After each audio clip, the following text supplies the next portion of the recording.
Look, I'm sorry guys, the title and the thumbnail got you, and yes, it's true. Xbox has won. Now, I know PlayStation fans are gonna come against me with fierce reverence, but let me just put it simply this way. Let's take the journey on why Xbox has already won. Now, the PlayStation 5 and the Xbox Series X and S launched about a year and a couple of months ago, right? We've got a full cycle, at least a full year cycle of what these consoles can do.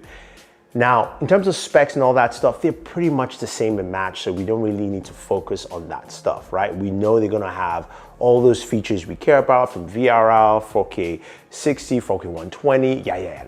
Doesn't matter, right? But Sony came into the game thinking, we're going to sell more consoles than the Xbox, because they did with the PlayStation 4. And that's a valid point. But Microsoft came in and said, we're gonna win the generation. Not the console war, which is what Sony was thinking, but we're going to win this generation. And you're thinking, but isn't that the same thing?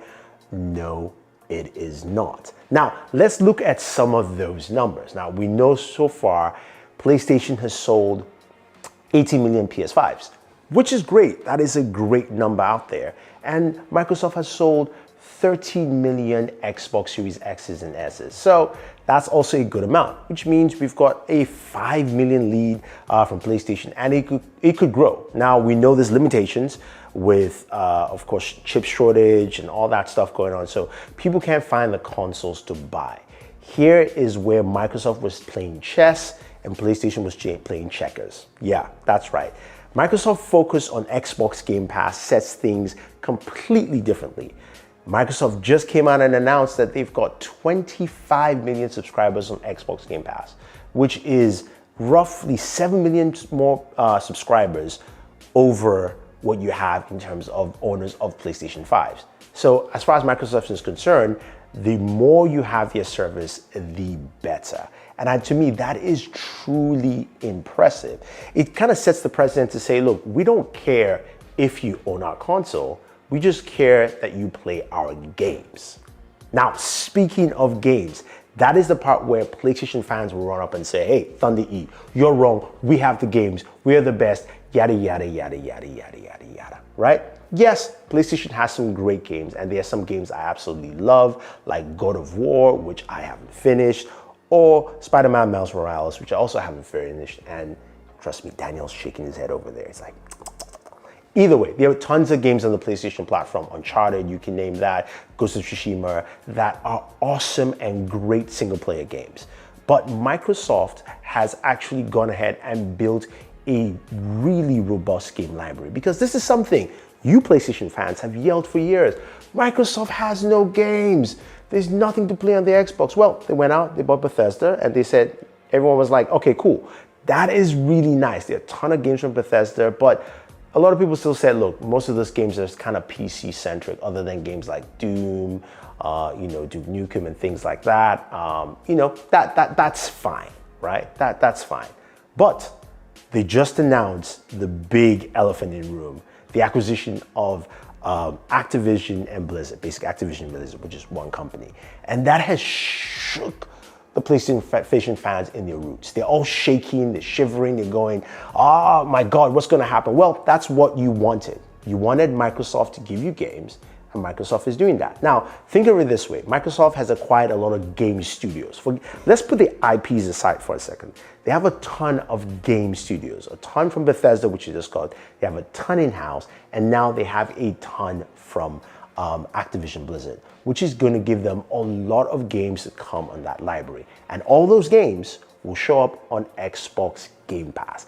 That is the key value point here. It means that Microsoft is going to give you the ability to jump in and play anywhere. Now, what I mean by that is simply this. Look, I can kick back, relax on my couch here and play Xbox Game Pass games right here on my LG OLED in 4K glory. Or I can spin around and sit down from my PC and play it in 4K at a high resolution, because I've got a graphics card that can perform pretty well.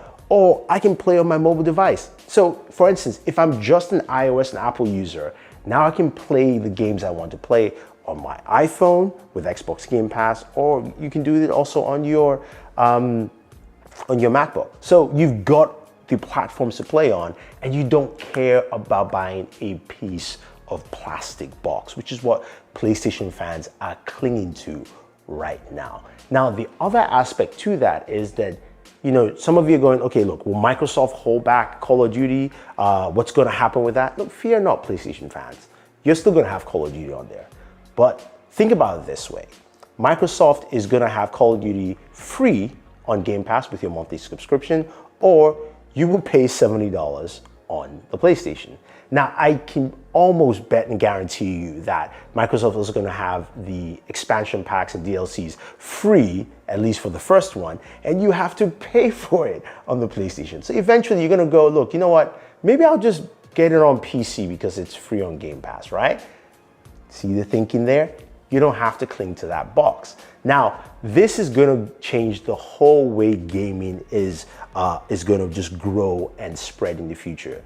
We don't have to be tied down. Microsoft is saying that. Now, we do know, for instance, that services like Stadia and GeForce Now have apps that are available on your TV, and that's going to be coming on Game Pass, and that's also going to expand the reach because, again, your TVs have pretty powerful processors as well that can stream those games for you quite effectively. So I think when you look at it, like there's no way you can go away from this this method. Now, some PlayStation fans will say, look, Sony has PS Now, PS Plus, that's also kind of like Game Pass. It is not.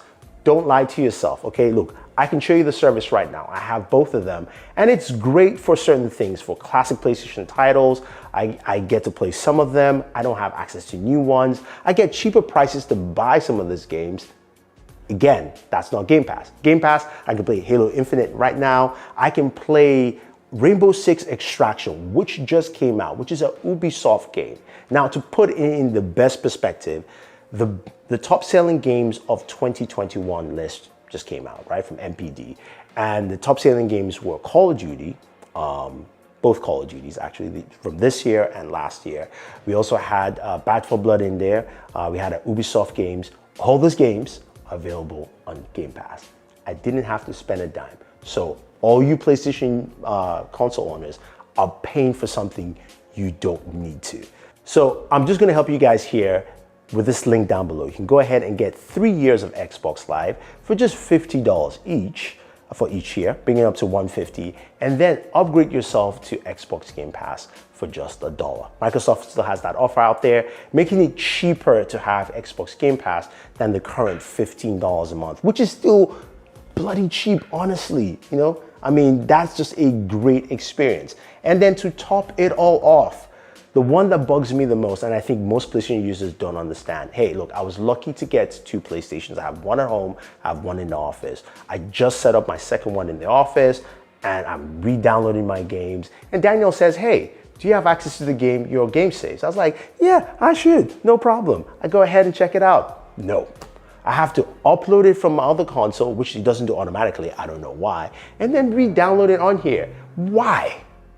This is why Sony has lost. Now, of course, if you guys disagree with me, you can go ahead and leave your comments down below. I know this is a little bit satirical, but honestly, I believe the generation is lost for PlayStation. Sony will sell a lot of console units. Microsoft will have more subscription. And in the end, numbers pan out. So, thank you very much, guys, and always enjoy your entertainment.